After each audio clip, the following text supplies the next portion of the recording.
BRS పై కేంద్ర మంత్రి Bandi Sanjay fire అయ్యారు. అధికార కాంగ్రెస్ విపక్ష బీఆర్ఎస్ పైన మండిపడ్డారు. బీదర్లో బీఆర్ఎస్ అగ్రనేతలకు ప్రింటింగ్ ప్రెస్లున్నాయని ఆరోపించారు. అక్కడ బీఆర్ఎస్ నేతలు దొంగ నోట్లు ముద్రిస్తారని, ఎన్నికలప్పుడు బీఆర్ఎస్ వాళ్లు పంచింది దొంగనేట్లే అని ఆరోపించారు. ఇక తెలంగాణ విద్యా కమిషన్లో అర్బన్ నక్సల్స్ ఉన్నారన్నారు బండి సంజయ్.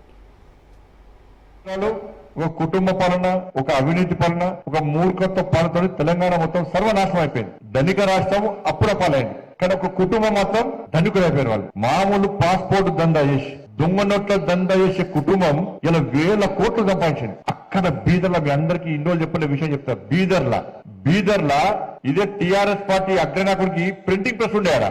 నాకు మొన్న ఢిల్లీలో ఒక పోలీస్ ఆఫీసర్ కలిసిండు. సార్, నేను సిద్దిపేట ఎస్పీ ఉన్నప్పుడు బీదర్ లో ఒక ప్రింటింగ్ ప్రెస్ ఉండే. ఆ ప్రింటింగ్ ప్రెస్ టీఆర్ఎస్ పార్టీ ఆది నాయకుడిది. మరి ఏం చేస్తారు సార్ అంటే, టీఆర్ఎస్ పార్టీ కరపత్రాలు కాదు, దొంగ నోట్లు ముద్రిస్తారట.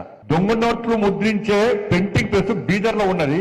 నేను ఆ ప్రింటింగ్ ప్రెస్ సీజ్ చేద్దామని పోయినాను. పోయేసరికి రాష్ట్రంలో నుండి ఒక ముఖ్య నాయకుడు నాకు ఫోన్ చేసి, మీకు డ్యూటీ అక్కడ లేదు, మీరు పోకండి అని చెప్పి నన్ను ఆదేశిస్తే నేను పోలేకపోయినా. అంటే దొంగ నోట్ల దంద కూడా చేసారు వీళ్ళు. ఎన్నికలప్పుడు, ఉద్యమప్పుడు, ఎన్నికలప్పుడు బీఆర్ఎస్ వాళ్ళు టీఆర్ఎస్ వాళ్ళు పంచింది అన్ని కూడా దొంగ నోట్లే. మరి ఆ నోట్లు అప్పుడు ఎట్లా వెళ్ళిన, అప్పుడు దొంగ నోట్ల మనకు తెలియదు, కొత్త వాళ్ళకు పాత, వాళ్ళ ఎక్స్పర్ట్స్. వీళ్ళు మీటింగ్ పెట్టుకుని డీలిమిటేషన్ కు వ్యతిరేకంగా మాట్లాడతారట. దక్షిణాదికి వ్యతిరేకంగా.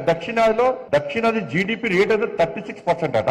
పార్లమెంట్ లో కూడా 36% సీటు పెంచారట.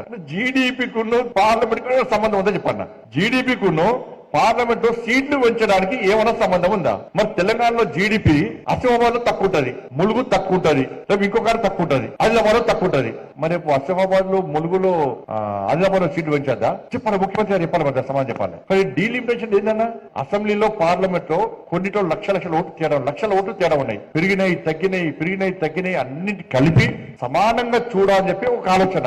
అది తెలంగాణ, ఆంధ్రప్రదేశ్, ఒరిస్సా, బెంగాల్, మహారాష్ట్ర, ఢిల్లీ కాదు, దేశవ్యాప్తంగా ఒకే విధమైన నిర్ణయం తీసుకోవాలని చెప్పి కేంద్రం భావిస్తే ఇంకా ప్రణాళిక ప్లాన్ రానరాలే. కానీ వాళ్ళ స్కాండల్ తప్పించుకోవడానికి తమిళనాడులో స్టాలిన్ ప్రభుత్వం పోతుంది కాబట్టి, అవినీతి కూరుకపోయింది కాబట్టి, ఆ తప్పించుకోవడానికి, అవినీతి ప్రజల దృష్టి మరించడానికి దక్షిణాదిగా మొత్తం సౌత్ అంతా ఒక్కదిక్క అని చెప్పి ఒకటి ఫీలింగ్ తెచ్చి ఇక టైం పాస్ చేసే పాలిటిక్స్ ఇవాళ ఇక్కడ జరుగుతా ఉన్నాయి. అర్బన్ నక్సల్స్ తీసుకొచ్చి విద్యా కమిషన్లు పెడితే వాళ్ళు ఏమంటారు, తుపాకీ రాజ్యం రావాలంటున్నారు. వాళ్ళు మనం కలం రాజ్యం రావాలని మోడీ గారు కొనుక్కుంటే తుపాకీ రాజ్యం రావడం వాళ్ళు కోరుకుంటున్నారు. అంటే అధికార పార్టీ ఈ తెలంగాణ రాష్ట్రంలో శాంతి భద్రత కాపాడాలి, కానీ గతంలో శాంతి భద్రతలకు విఘాతం కలిగించారో, ఈ తెలంగాణ రాష్ట్రంలో ఉమ్మడి ఆంధ్రప్రదేశ్ విధ్వంసం చేసిరో, అనేక మంది అమాయకుల ప్రాణాలు బలిగొన్నారో, అనేక బాంబు పేలుడు చేసిరో, అటువంటి వ్యక్తుల చేతిలో విద్యా వ్యవస్థను పెడితే వాళ్ళు సమాజానికి ఏం చెప్పగలుగుతారు? వాళ్ళ రేపు మీరు పోయి స్కూల్లో ఏం చెప్పాలి?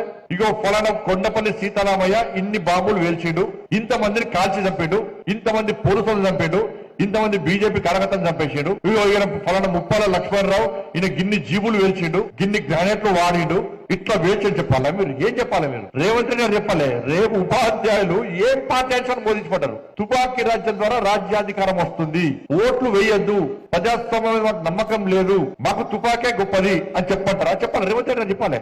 రేవంత్ రెడ్డి గారు ఏ ఆలోచనతో విద్యా కమిషన్ లో అర్బన్ నక్సల్స్ వేసిండో, ఇలా ఏ ఆలోచన చేసినో రేవంత్ రెడ్డి చెప్పాలి. ఇలా